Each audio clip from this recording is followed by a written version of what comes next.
En 2012, on leur fait un dessin? Le pouvoir d'achat, la vie chère, tout le monde en a plein la bouche. Les grandes surfaces annoncent promotion sur promotion pour nous faire croire que c'est toujours moins cher. Et la droite nous avait promis qu'on gagnerait plus. Mais ce que nous vivons, nous tous, au quotidien, ne ressemble pas à ce conte pour enfants. La vérité, c'est qu'on gagne moins et on paye plus. Le salaire réel dans le privé a diminué ces 3 dernières années. Aujourd'hui, un salarié sur deux gagne moins de 1500 euros. Et pourtant, le travailleur français est l'un des plus productifs au monde. Nous produisons 14% de richesse de plus qu'il y a 10 ans sans en voir la couleur. Pourquoi? Parce que depuis 30 ans, 10% de la richesse produite est passée des poches des travailleurs à celles des actionnaires. 200 milliards chaque année. Tout ça pour rémunérer la rapacité des actionnaires qui veulent des rendements toujours plus élevés. Dans la fonction publique, c'est pire, moins 10% de pouvoir d'achat en 10 ans. Tout ça pour satisfaire des politiques d'austérité. Tout est bon pour ne pas augmenter les salaires. Plutôt que de les augmenter, de revaloriser le SMIC, on nous parle de primes qui ne viennent jamais. Aujourd'hui, la vie c'est à crédit. Vous n'avez pas l'argent pour financer les vacances ou l'équipement de votre foyer, c'est pas grave, vous les payerez en 10 fois. Et les copieux intérêts que vous payerez alimenteront l'avidité des marchés financiers.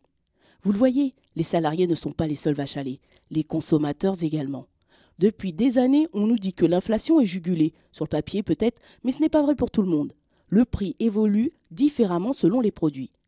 Plutôt à la baisse pour le high-tech, mais à la hausse pour les produits de première nécessité, l'alimentation, le logement ou l'essence. Or, ce sont justement ces dépenses qui pèsent le plus lourd pour les ménages les plus modestes. Une injustice de plus.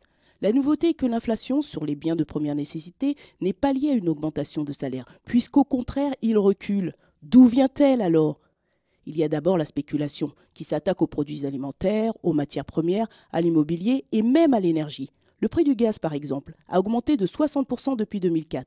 Il y a ensuite l'exigence folle d'une rentabilité à 2 chiffres pour les actionnaires qui conduit les entreprises à augmenter leurs prix sans cesse.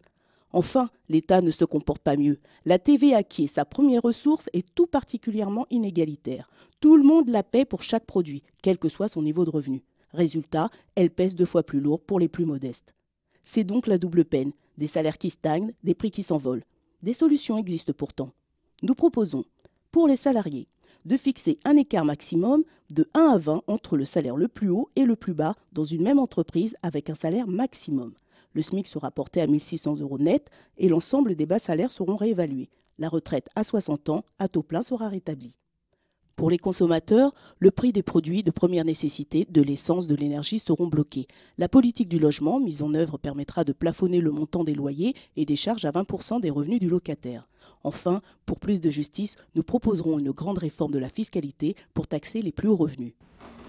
Nous n'avons jamais produit autant de richesses dans le pays. Nous avons augmenté la richesse créée toutes ces dernières années. Mais cette richesse, les salariés n'en voient pas la couleur. Les spéculateurs, les marchés financiers, les gros actionnaires pompent tout et ils sont en train de mettre tout le pays, toute l'Europe dans la faillite.